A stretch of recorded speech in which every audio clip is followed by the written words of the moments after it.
This is the Global News Podcast from the BBC World Service. I'm Marco Desai, and in the early hours of Sunday, the 31st of May, these are our main stories. Hundreds are detained in Paris as football fans go on the rampage after PSG's win in the European Champions League final. Health officials are on alert in Brazil after a man returned from the DRC with suspected Ebola symptoms. And polls will open in a few hours in Colombia in the first round of the presidential elections. Also in this podcast, we realized that if we abandon these people, no one else will drive them. We work like rats in a cage. We get attacked from every side, but we keep driving. We have a special report on how public transport in Ukraine has been under relentless attack from Russian drones.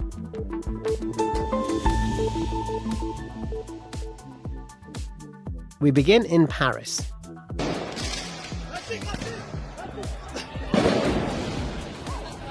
Where hundreds of people have been arrested after violence broke out during the celebrations of Paris Saint-Germain winning the Champions League. The match took place 1,000 kilometers away in Budapest, and we'll come to that in just a moment. But first, here's an update on the violence in the City of Lights by our reporter Will Chalk.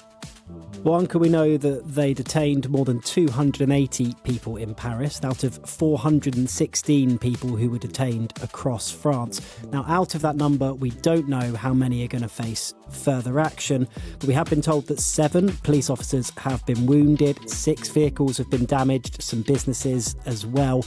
In the newsroom here in London, we've been watching footage come in throughout the night from Paris. You've seen police with riot shields chasing people, projectiles being thrown, batons being used, flares being set off. And of course, this is just the beginning of the celebrations as well. The PSG players are supposed to take part in a parade, supposed to lift the trophy outside the front of the Eiffel Tower, and 100,000 people are expected to show up for that.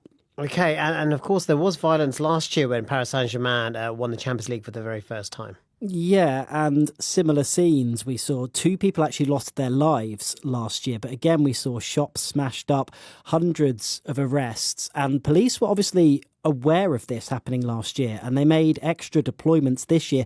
22,000 police were deployed across France for this year's game. That includes 8,000 in Paris. Tram lines were halted, metro stations were shut. So obviously an attempt to avoid a repeat of what happened last year. But clearly, despite all those efforts, they haven't been able to stamp it out completely. Well, despite that violence after the match, it was still a monumental night for Paris Saint-Germain. It's the second year in a row they've won the Champions League, and Arsenal didn't make it easy for them. The final had finished 1-1 after extra time, so the two sides needed penalties to separate them, with PSG winning 4-3. Here's what it meant to some fans. I'm very proud of my club. We travel a lot of a difficult period, but my club is the best club of the world. Vive le PSG! Vive le PSG! Vive Paris! Vive la BBC! Let's go! One man with more mixed emotions was our correspondent in Paris, Pierre-Antoine Denis, who I spoke to shortly after the match had finished.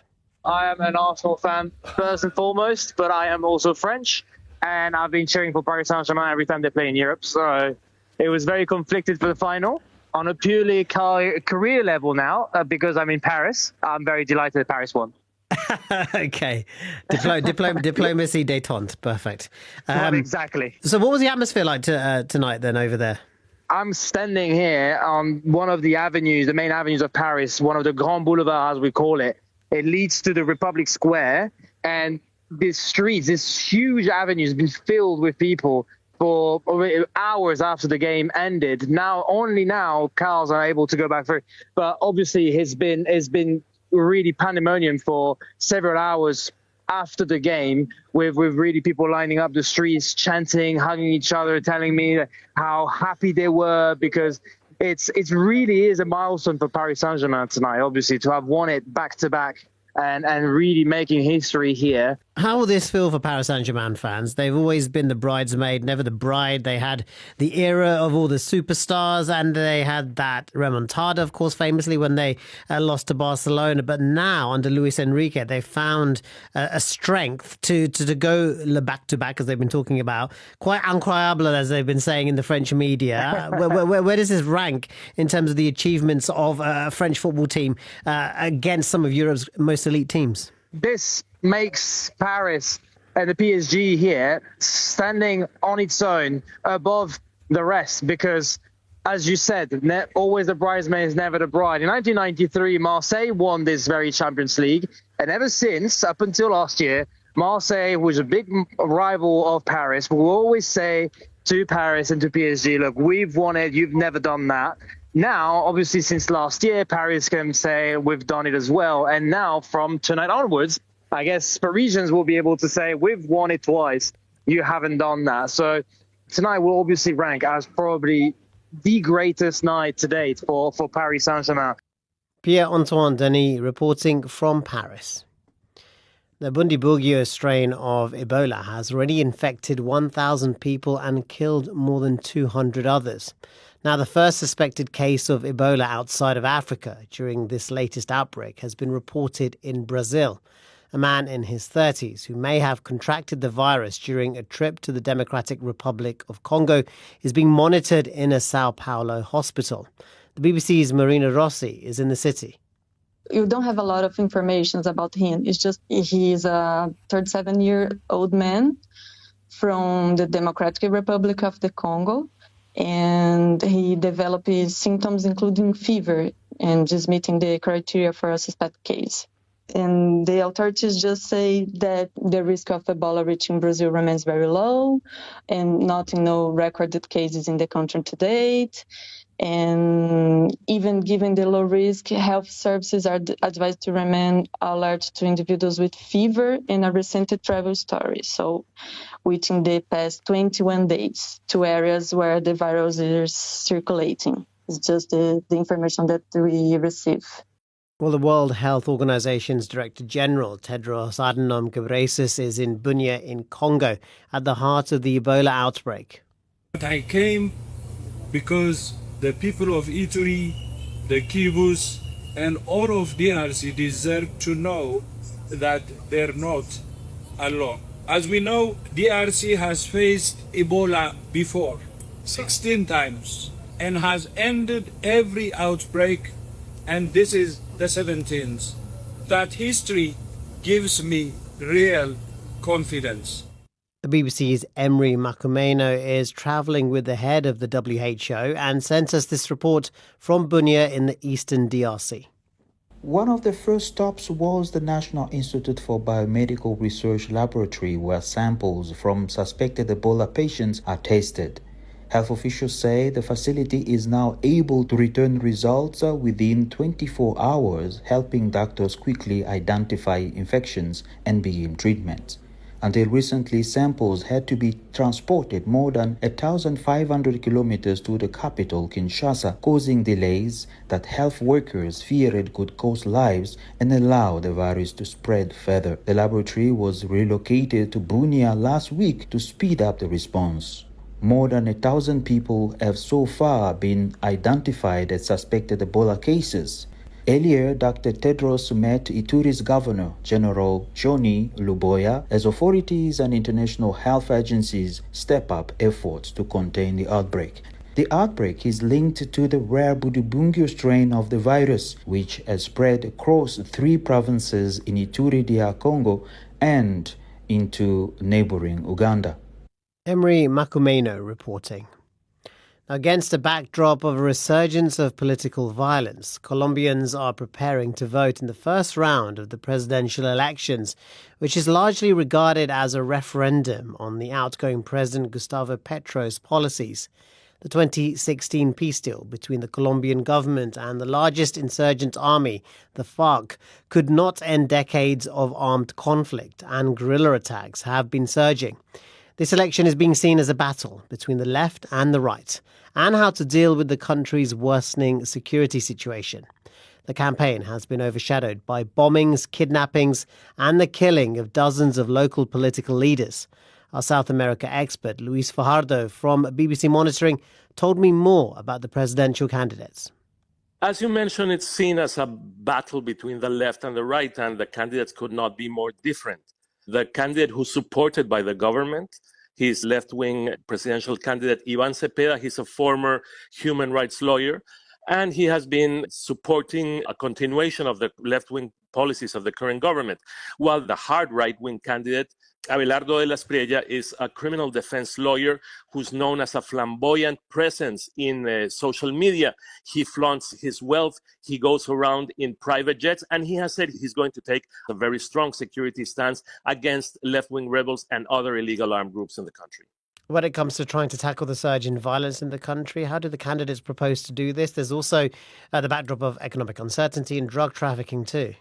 Certainly, again, very, very different proposals being presented to Colombians. From the hard right wing, Abelardo de la Espriella says he's going to follow policies similar to those of Donald Trump and other right-wing leaders who have reached power in Latin America. While from the left wing, Iván Cepeda says he wants to continue with government interventionist policies of the current government. Again, security is going to be a crucial issue. Cepeda, the left-wing candidate, says he wants to continue peace negotiations that so far have been unsuccessful, while again, Abelardo de la Espriella presents himself as the law and order candidate. And Luis, finally, just how important is this election for the region as a whole? How pivotal is it? It's important because many countries in the region have turned to the hard right. Probably the two big exceptions are precisely the two largest countries in Latin America, Brazil and Mexico, which have left-wing presidents right now. But the Colombian election, if de la Espriella was to advance, would be a continuation in this. And it is seen as an important indicator of what could happen in the larger election, which is coming up in Brazil later this year. Well, also, again, a very strong dispute between the left and the right. Luis Fajardo from BBC Monitoring. For 18 years, a group of volunteers here in the UK have given up their time to teach fly fishing to people with breast cancer. The charity Fishing for Life aims to help with both physical and mental well-being. Jane McGubbin has been to one of their riverside branches in southwest England. For Libby, for Jane, for Heather and Andrew, this is the sound of healing. I'm here in this moment and it's just lovely.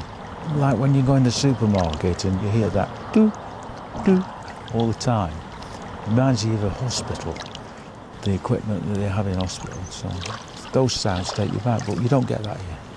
They invited us here to see the power of this place, to let troubles wash away. So it's lift up, cast out.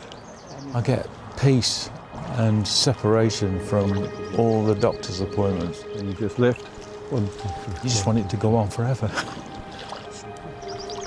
18 years ago, Gillian Payne set up Fishing for Life to teach fly fishing to people with breast cancer. Andrew represents the less than 1% of sufferers who are men. He was diagnosed a year ago. You can see the difference in him. Oh, yeah. Yeah, totally different now. He wouldn't talk, he'd be sat in a chair, there's no point carrying on. Put it through your finger like we did last time.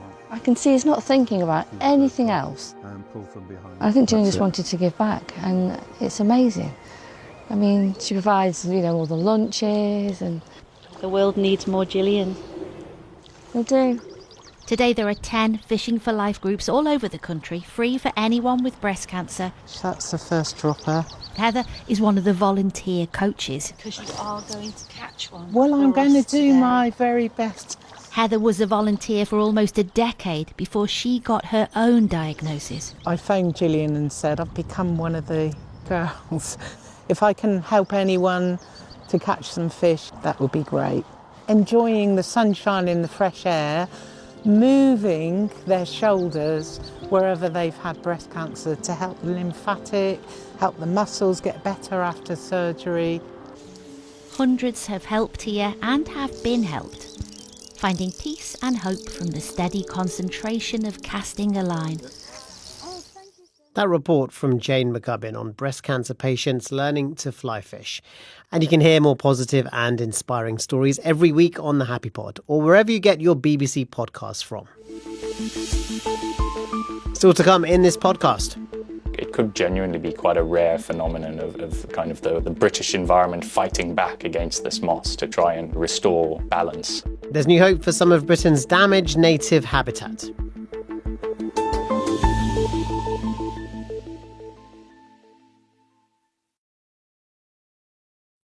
This is the Global News Podcast. Russia's nuclear agency says a Ukrainian drone has struck Europe's largest nuclear power plant, causing localized damage. Kyiv has denied carrying out the attack on the facility in Zaporizhzhia in Russian-occupied eastern Ukraine. Earlier, Ukraine's President Volodymyr Zelensky said the country was braced for significant strikes on its capital in retaliation for a large-scale drone attack on military targets inside Russia. But amid the warfare, everyday life must go on in Ukraine. Public transport is still operating in the frontline city of Kherson, despite relentless attacks from Russian drones. This year alone, more than 30 buses have been damaged by Russian attacks. Vitaly Shevchenko of BBC Monitoring sent this report.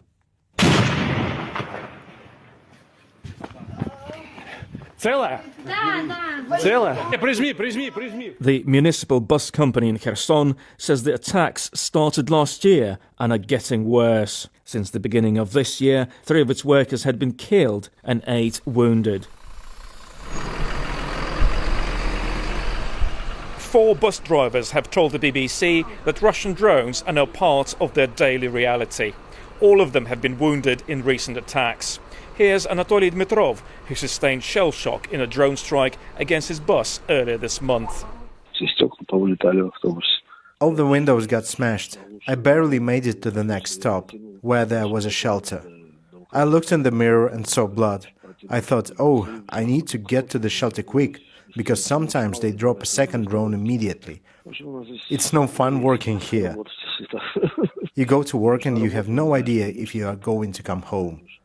It is easy for the Russians to target Kherson because they're right next to the city, just across the river Dnipro. Anatoly's manager, Rita Dobrinova, says the skies are abuzz with Russian drones. They keep flying all day long.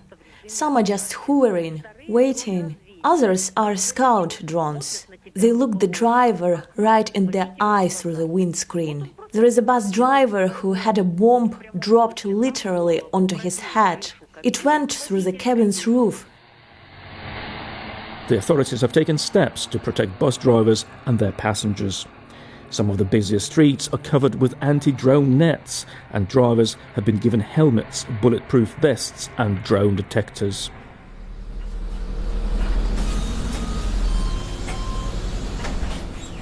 But why do bus drivers in Kherson keep going back to work, despite the lethal danger and even after being wounded? Driver Maxim Dyak explains. We need to get people to their pharmacies and hospitals, children and the elderly, everyone who has stayed here, everyone who still lives here. No one apart from us will do this. We realize that if we abandon these people, no one else will drive them. We work like rats in a cage. We get attacked from every side, but we keep driving. Many of the 65,000 residents still in Kherson do not have cars. Without buses, their lives would be even more difficult. Vitaly Shevchenko reports in from Kherson in southern Ukraine. Marsha Lucas, the Oscar-winning editor of the original Star Wars film, has died aged 80. She was married to the Star Wars creator George Lucas during the making of the first 3 films and was regarded as a pivotal creative force behind the space saga's early success. Although her contributions largely took place behind the scenes, her role in shaping the films has been widely recognised in the decades since. Helena Burke looks back at her life.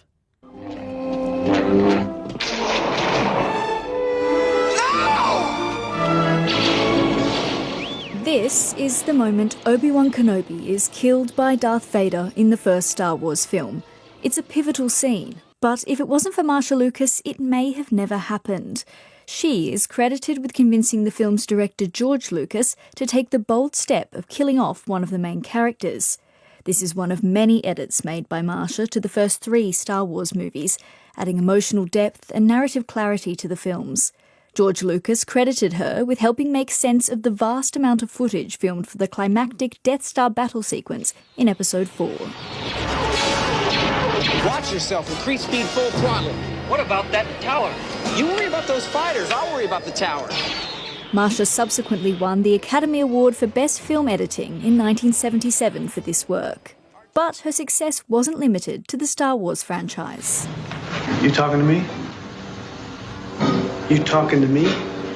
Marsha also collaborated with the director Martin Scorsese on a string of his acclaimed films, including Taxi Driver, Alice Doesn't Live Here Anymore, and New York, New York. I can take a hint. Can you also take a walk? Look, you want me to leave? Yes. I'll leave right now. Bye. Marsha died on Wednesday at her home in California. In a statement, her family described her as a true trailblazer for women in film and one of the most influential editors in cinematic history. Helena Burke reporting. It looks like the much-hyped concert to celebrate the 250th anniversary of the United States might not happen at all because most of the musicians who are slated to perform have pulled out. President Trump has said on his social media account that he is to personally headline the event. In the post, he said the man who some say is the greatest president in history should take the place of what he called highly paid third-rate artists. Tom Simons has the details.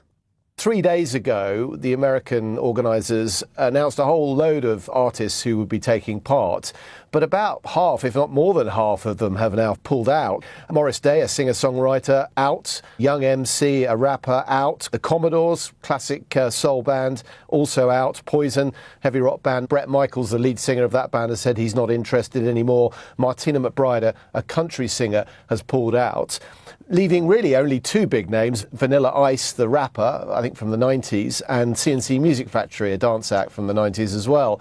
Donald Trump does not like to be crossed in this way. I think that's pretty clear. And his Truth Social post suggests that he will become the artist with a big rally speech that he wants to try to stage on Wednesday. But it's not clear whether that will actually happen or not. And there are other things as well, and some of it is controversial. I think the biggest row is about the proposed $250 bill relating to the 250 years of American independence. And in creating a new dollar bill, the theory is that Donald Trump has the opportunity to put his own face on it. Now, that is only an idea at this stage. The Treasury Department here has said it's working away as though Congress decides to do this, but it's not a cert yet.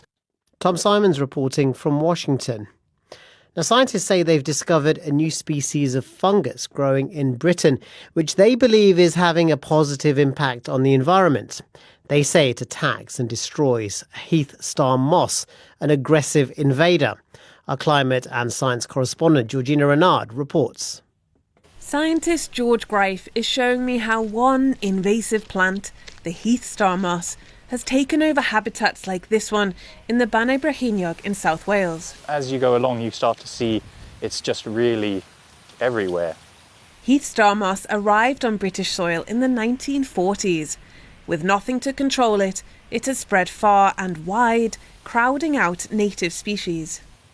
You know, it's quite an aggressive species. Each one of these little shoots can grow into a completely new plant. It's quite a pretty looking thing. But we don't want it. It's not nice for the environment, yeah. Really. It has caused a lot of problems. While out walking one day, George saw something strange.